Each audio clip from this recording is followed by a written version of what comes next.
Welcome to the Visa Mo, Sagot Ko, ang kauna-unahang lingguhang talakayan ng mga bagong balita at batas ukol sa Australian Migration Law and Process. Tuwing Miyerkules 6 to 6:30 ng gabi mula sa AusPac Visa. AusPac Visa is a trusted Australian migration agency for Filipinos all over the world. AusPac Visa is the home for all Filipino professionals, skilled workers, partners, families, students, graduates, and trainees who want to visit, live, work, and permanently stay in Australia. Makipanayam dito sa Visa Mo, Sagot Ko, ang kalahating oras na talakayan ng mga balita, batas, proseso, at mga isyung tungkol sa pag-a-apply ng Australian Visa. Kasama niyo po si Teresa Cardona, Director, Lawyer at Registered Migration Agent mula sa AusPac Visa sa Brisbane, Australia. Paalala lang po na ang mga talakayan at mga impormasyong mababanggit sa programang ito ay sa pawang mga impormasyon lamang at hindi payong legal at hindi rin at walang kinalaman sa mga personal at natatanging sitwasyon ng mga nanonood at nakikinig. Ang Australian Immigration Law ay madalas na nagbabago kung kaya't makabubuti na ugaliing magsayasat at humingi ng payong akma sa inyong pansariling pangangailangan. At ngayon, live mula sa Brisbane, Australia, ang inyong host at tagapagtalakay ng mga balita, issue, batas at proseso na nauukol sa Australian Migration and Visa Application, Teresa Cardona, Director, Lawyer, and Registered Migration Agent from AusPac Visa.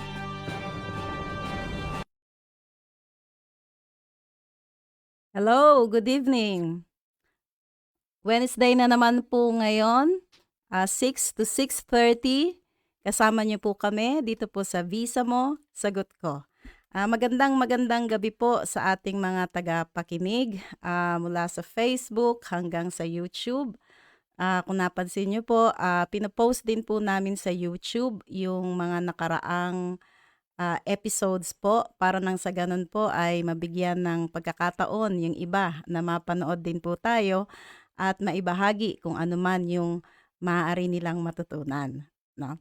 So, yun nga lang po, medyo maraming tanong doon sa YouTube. Kung meron po kaming oras mamaya ay pwede po naming sagutin, ano? So, ngayon po, napakaganda ng topic natin ngayon. Maraming interesado dito. State sponsorship for Subclass 491 and 190. Paano ba talaga? No, maraming nalilito tungkol sa state sponsorship. Magkaiba ba yan dun sa family sponsorship? At bawat state ba ay merong kanya-kanyang sariling regulasyon at merong sariling preferences? So, yun yung mga tanong. Actually po, maganda pong malaman nyo ngayon pa lang po kung ano yung mga kinakailangan ng mga bawat states, ano? Lalong-lalo na po yung pumupunta rito from student visa o yung pinanggagalingan nila ay student visa. Kasi po, marami po kaming na-encounter dito na mga naka-student visa, wala po talagang kaalam-alam kung anong mangyayari sa kanila pagkatapos ng kanilang pag-aaral. Mabuti na malaman nyo agad ngayon pa lang at para nang sa ganun ay magkaroon kayo ng preparation. At nang sa ganun po ay hindi kayo yung laging nagtatanong paano na ba ako, saan ba ako pupunta. So kung makikilala nyo lahat ng mga states ng Australia at malalaman nyo kung saan kayo akma, ay mas maganda, malaki pong maitutulong yan sa inyo. Kagaya po ng dati, kung meron po kayong mga katanungan, pwede nyo pong ipahatid dito sa amin, pwede nyo pong i-post kung ano yung mga tanong nyo at kung kayo naman po ay mabilis mag-click ng kung ano-ano dyan, ay paalam nyo po sa amin na nandiyan kayo. Say hello.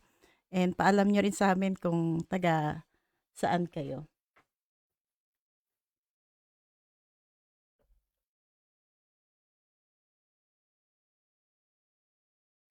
Okay.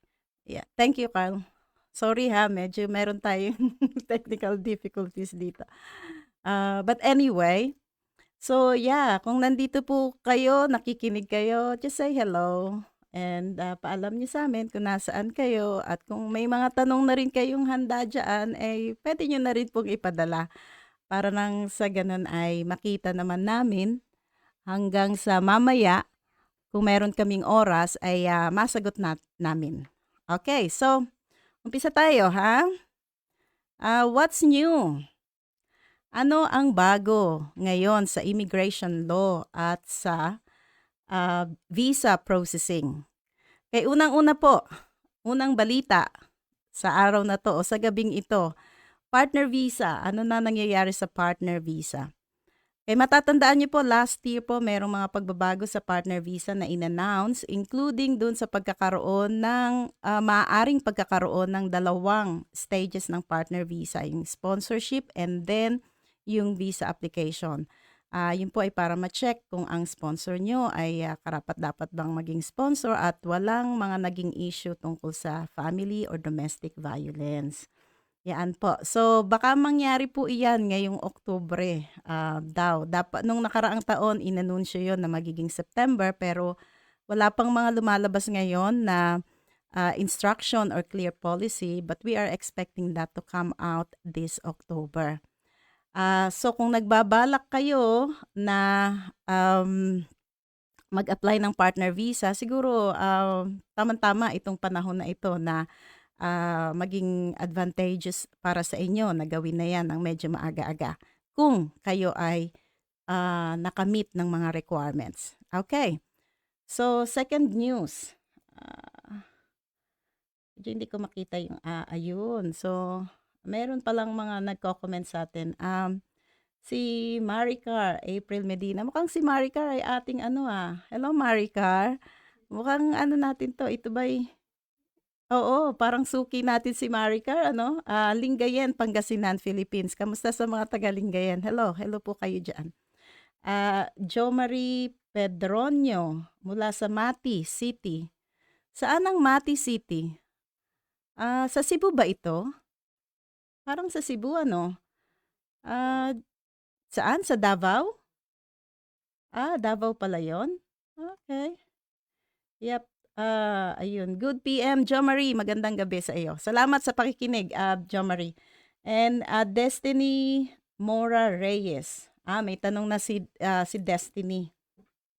Posible po ba ang family permanent visa sa Australia kapag first time applicant pa lang po? Posible po ba ang family permanent resident visa sa Australia kapag first time applicant pa lang po? No sponsor. Okay. Pag family visa at papunta ng permanent visa, most of the visa classes there require a sponsor. So, kahit na first time, wag na tayong magkaroon ng second time. Kapag ka nagkaroon ng second time, ibig sabihin na-refuse yung first. Wag na po ganun. First time, dapat makuha na agad yung visa.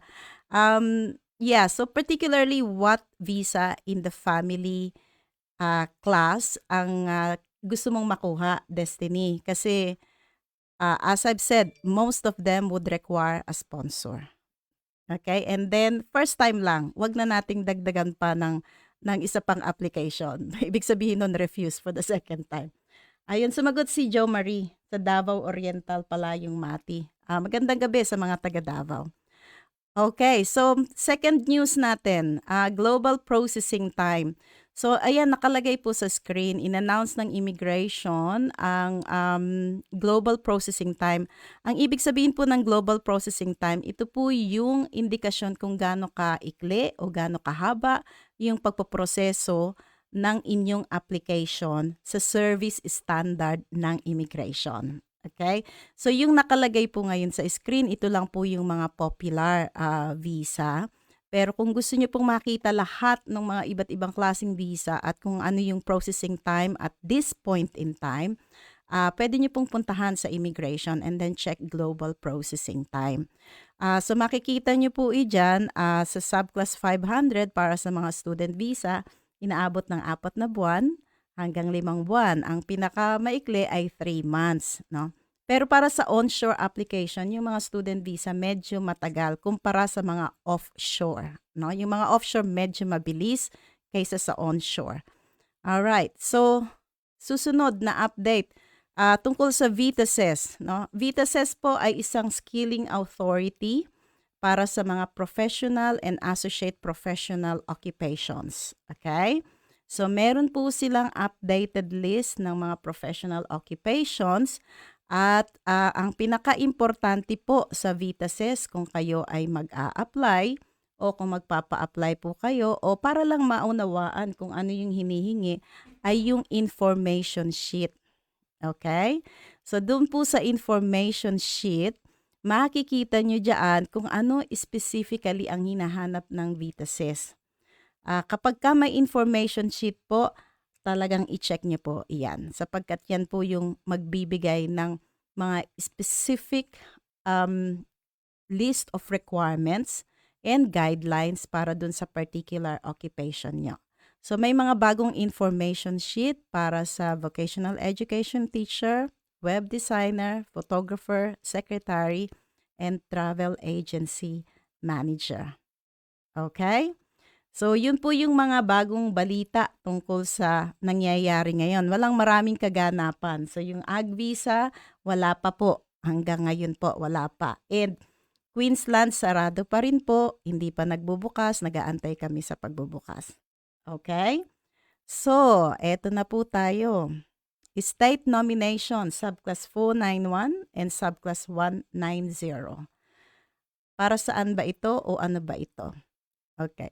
Sa pag-a-apply po ng visa, meron pong iba't ibang klase. So, merong family visa, merong skilled migration, merong business, merong employer-sponsored visa.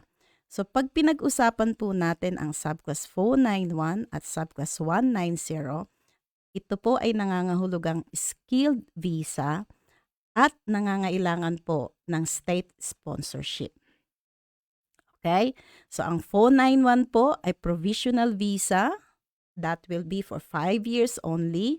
3 years out of 5 years, you need to earn 53,900 at least for 3 years. And then you can jump to Subclass 191 and that's a permanent visa. Now, Subclass visa, it will require you to stay in the regional area. Okay? And therefore, kapag kayo po ay na-sponsor ng state, one of the states in Australia na pinili nyo at pinili din kayo, you will have to stay in the regional area. Okay, hindi po specificong nandoon lang kayo sa isang region na nag-sponsor sa inyo. So, pwede po kayo all throughout Australia as long as it's a regional area. But you have to advise yung regional body na nag-sponsor sa inyo. Okay.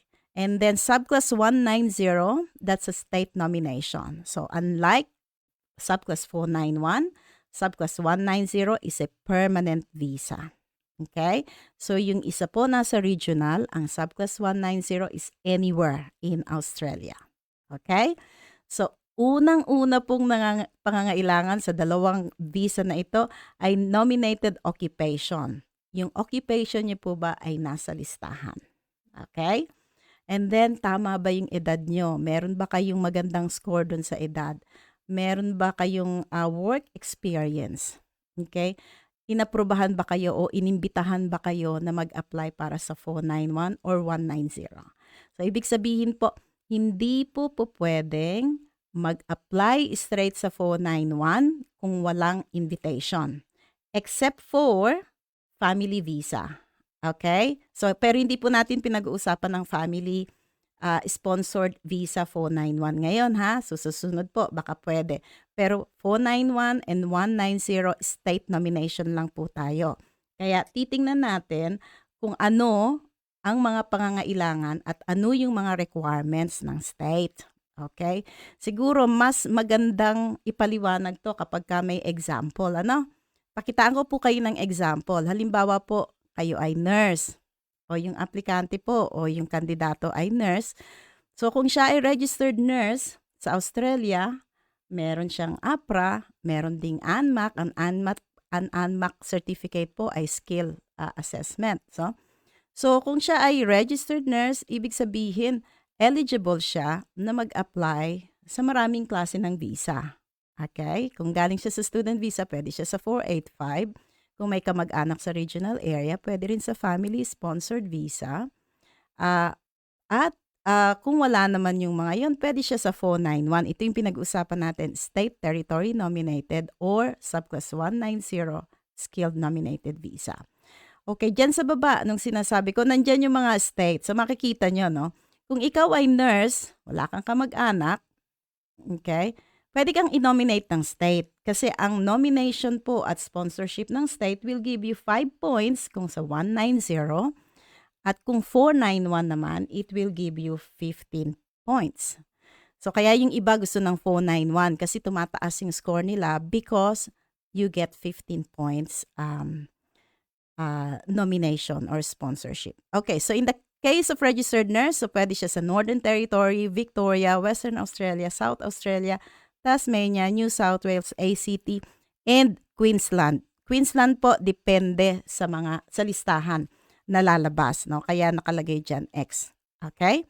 So another example, para mabilis tayo, mukhang kukulangin tayo sa oras. Okay, accountant. Another example for accountant. Saan ba pupunta yung mga accountant? Okay, saan ba sila pwedeng ma-nominate at ma-sponsor? Kung 491 ang tinitingnan, okay, Northern Territory, Western Australia, South Australia, Tasmania, New South Wales, ACT. Kung kayo ay nasa Queensland, pwedeng mag-isip-isip na kayo ngayon pa lang para nang sa ganun ay makapunta kayo doon sa state na kayo ay welcome o pwede ng sponsorship. Right? Okay, another one, another example, pastry cook. Okay, kung ikaw ay pastry cook, nag-aral dito sa Australia, unfortunately, there's no 485 for you, pero ang pinag-uusapan natin ngayon is 491 and 190. Okay, so which means to say, if you are qualified with the requirements ng mga estado, Northern Territory, Western Australia, South Australia, Tasmania, New South Wales. That's for the 491. The same with the 190. Okay? So, paano ngayon natin ma-approach yung mga yan? So, yun yung no? Paano nga ba? Ayan. So, iba't iba po yan. Iba't iba yung regulasyon nila. Mabilis lang po yung aming paliwanag dito, no? Kasi medyo kukulangin tayo sa oras kapag masyadong detalye. Northern Territory. Kung nakita nyo sa listahan na pwede kayo sa Northern Territory, go. Okay? Pero, basahin nyo yung website ng Northern Territory. Ito po yung website ng Northern Territory and nakalagay dyan kung ano yung mga pangangailangan nila. Now, usually sa Northern Territory po, gusto nila residente kayo doon, no? So, 12 months yung minimum requirements nila na kayo ay residente doon at karaniwan ay meron kayong job offer kung hindi man kayo nagtatrabaho na sa Northern Territory. Okay? So, pero marami pong mga occupations ang tinatanggap ng Northern Territory. Okay. Next one is Victoria. Babalikan ko lang yung Northern Territory ha. Medyo may nakalimutan ako doon. Kagaya ng sabi ko kanina, this is by invitation. So, hindi po kayo may invite kung hindi kayo gagawa ng EOI. Okay, unang-una yun, no? EOI, Expression of Interest under Skill Select. So, gagawa ng EOI o mag-a-apply kung meron kayong lawyer, registered migration agent, yun po yung ginagawa namin. Okay? EOI. But then we have to make an assessment first kung kayo ay eligible or not. And then we have to check the laws, we have to check the impacts, we have to check all the differences. Kaya kung makikita nyo po kanina sa sinabi ko, halimbawa dito sa accountant, a registered migration agent or a lawyer would know na meron kang potential dito sa Northern Territory, Western Australia o South Australia.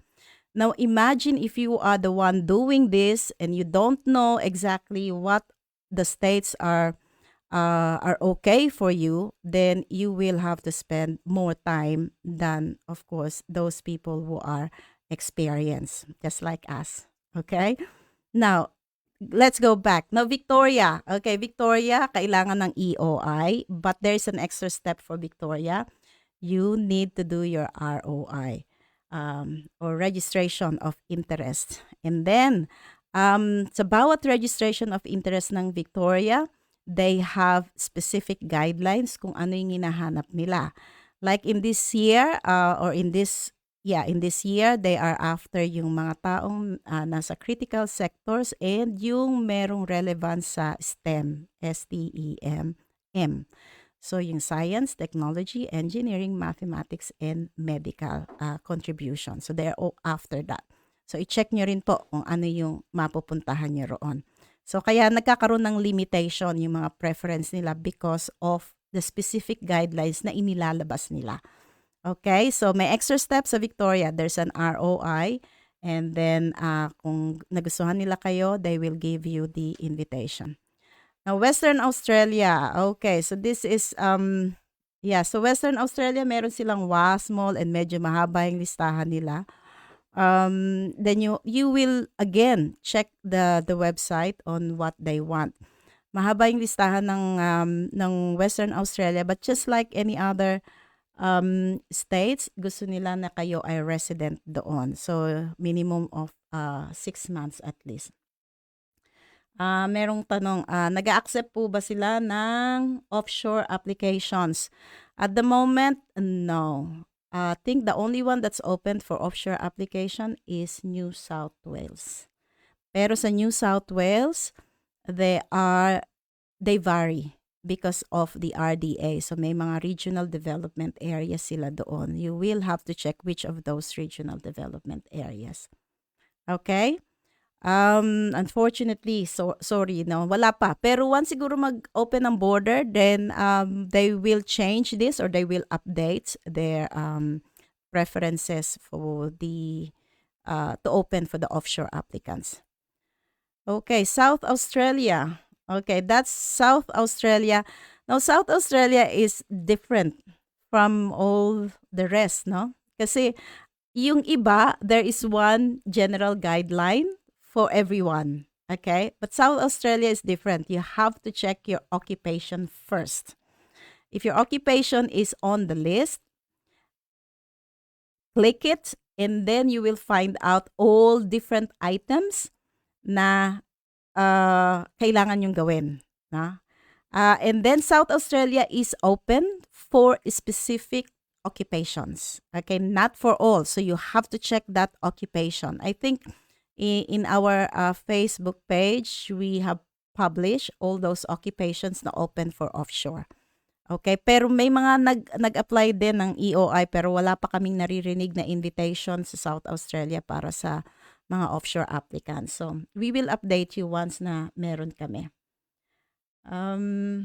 Who's here? Olivia? Hello po. Good evening. Good evening, Olivia. Okay.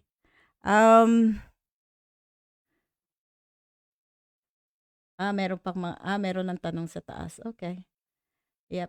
Okay, I'll check the questions later.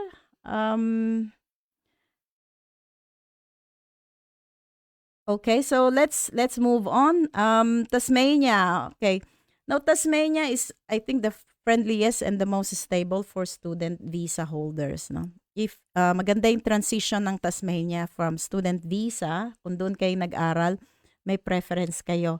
And then may job offer kayo, preferred kayo ng Tasmania kaysa dun sa mga biglang pumunta ng Tasmania para makakuha ng sponsorship. Now, similar with South Australia, no? Ang South Australia, ganun din. May preference silang binibigay dun sa mga graduates nila. Now, unlike yung mga nasa Victoria, walang masyadong preference na binibigay sa kanila. Ang maganda lang dun sa Victoria, wala silang financial evidence requirement, no? Walang financial capacity. Because most of these states, meron pong hinihinging financial. No? Kailangan ipakita nyo yung iba 30,000, yung iba 15,000, yung iba more than 60,000 kung medyo malaki yung pamilya. Pero sa Victoria, yun ang kagandahan sa Victoria. If you can show your offer of employment o job offer or contract, wala silang financial requirement. Okay, so New South Wales.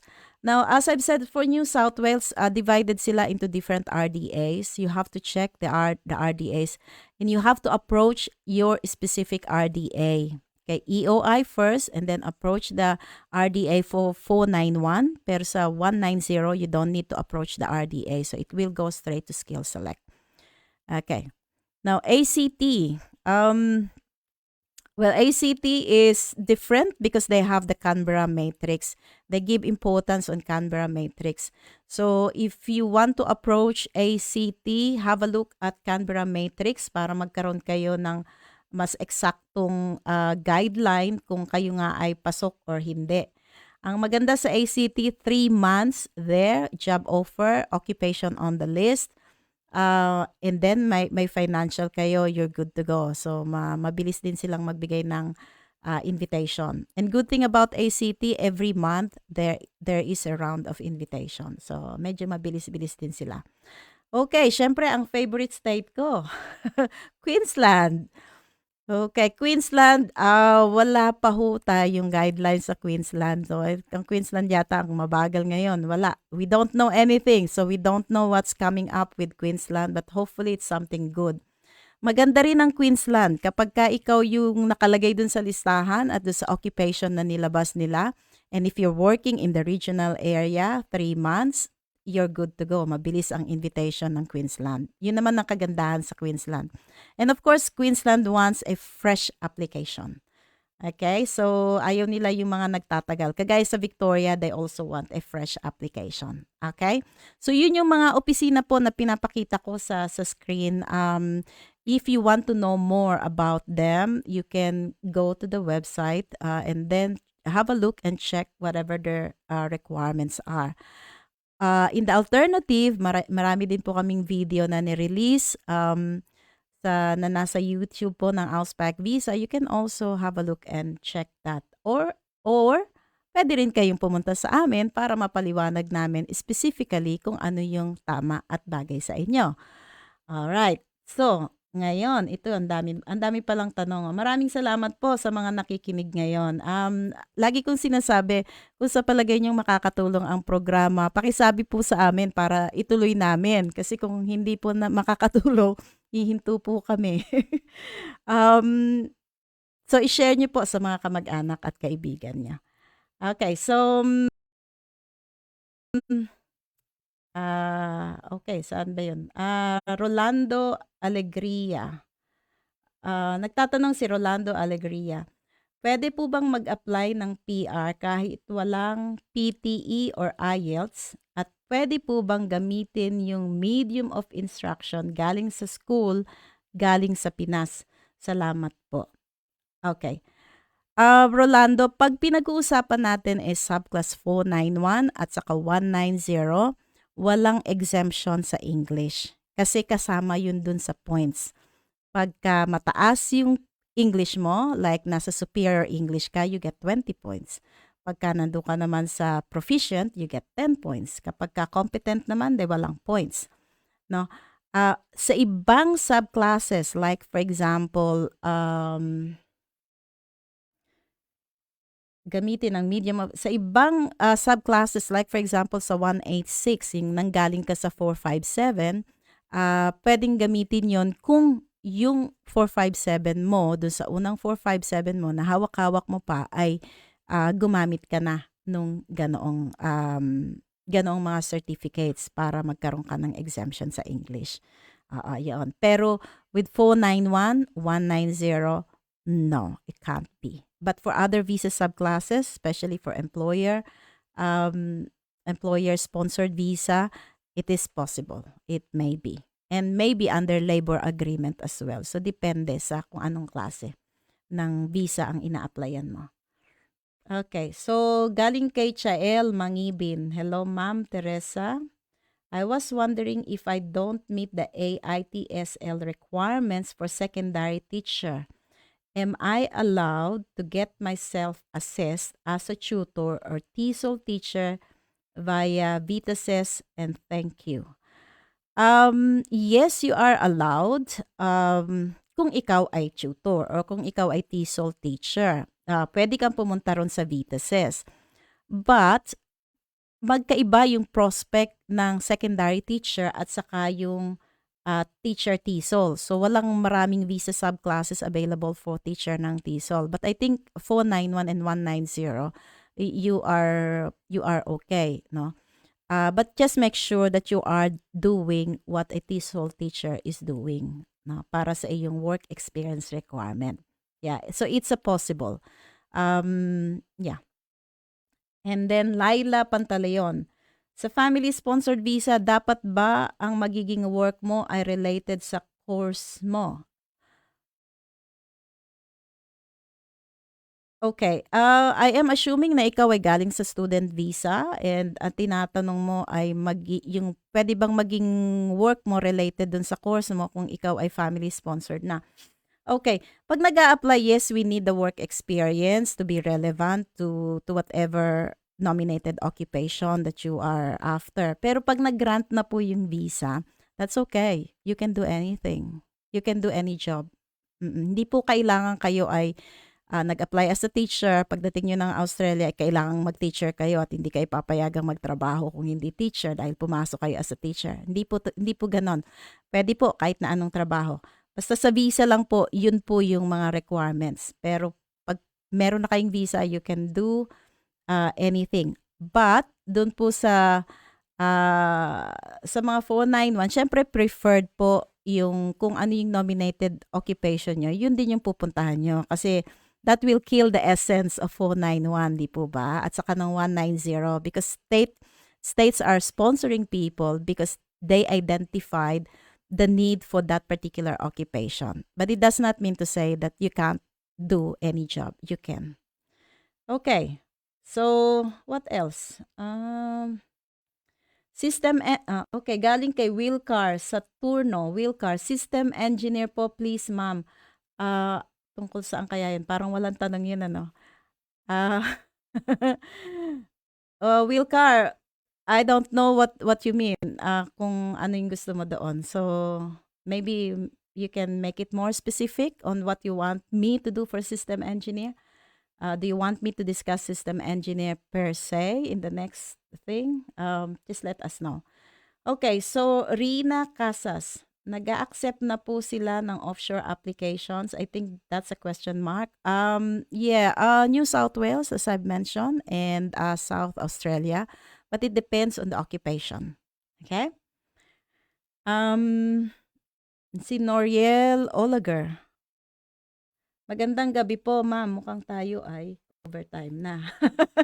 Overtime na po kami. So, 2 questions na lang, last 2 questions. Opo, kasi 6:30 na. And then, babalikan po namin yung tanong na ito next week. No? Sasagutin pa rin namin.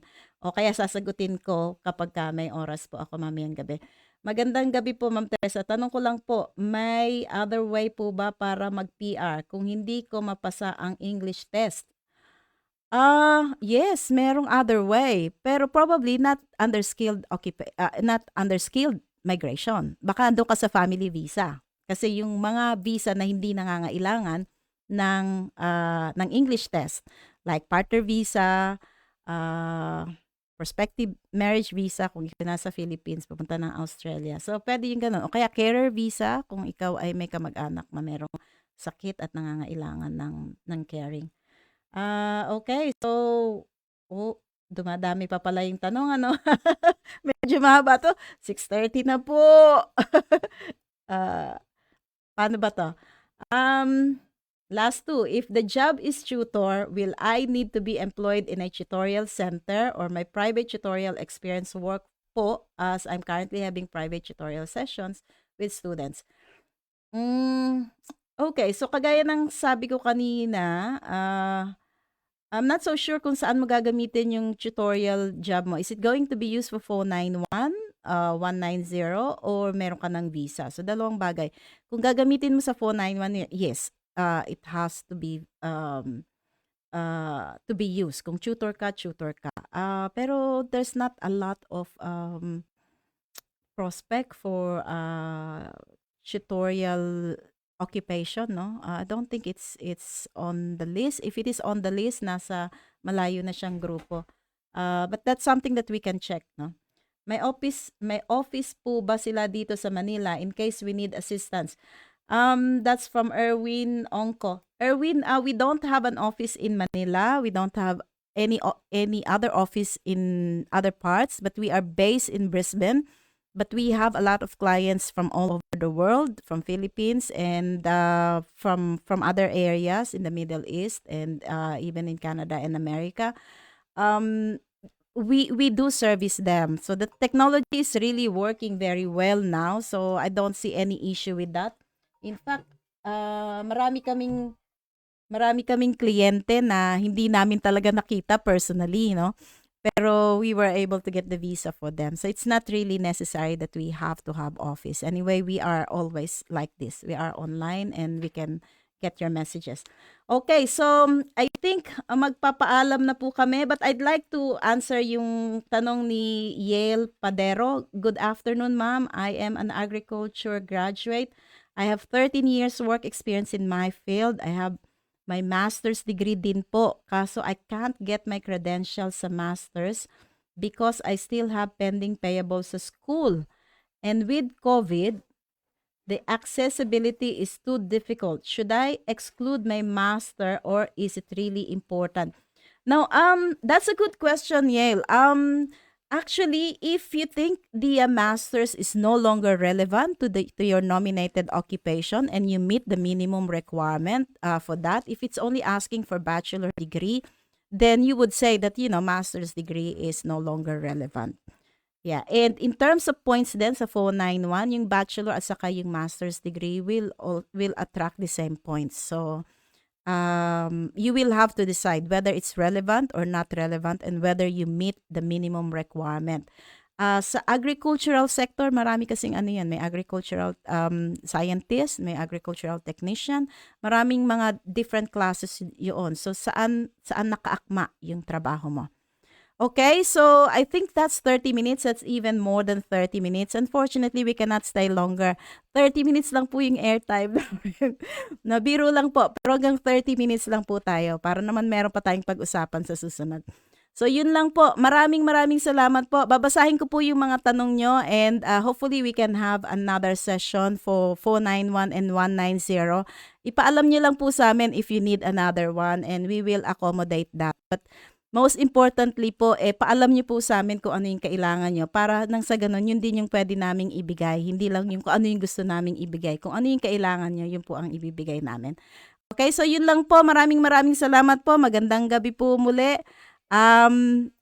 Again, visa mo, sagot ko tuwing Miyerkules 6 to 6:30 ng gabi. Sabihin sa iba at manood po sa amin. See you next week. Maraming salamat po. Bye!